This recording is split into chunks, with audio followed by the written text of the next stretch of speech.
Hello everyone and welcome to today's video. Today's video is going to be about how to fix Samsung always on display not working. For that, the first thing that you can do is change the when to show settings. For that, simply head over to your quick settings and then tap on the gear icon. Once you're here, you'll have to scroll down and then tap on lock screen and AOD.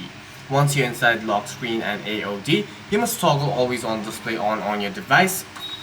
That should be the first thing that you must do, and then make sure that the toggle is set to always on. After that, what you can do is toggle off power saving mode on your device. Simply head over to your quick settings and toggle off the power saving mode. The thing that you must do is make sure that the light sensor is not blocked.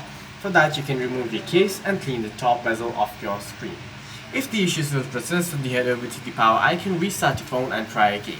Also, you can check for some software updates. Tap on software update and update your phone to the latest version if you have any software updates, as it removes any technical glitches. For any further questions, please feel free to leave a comment down below.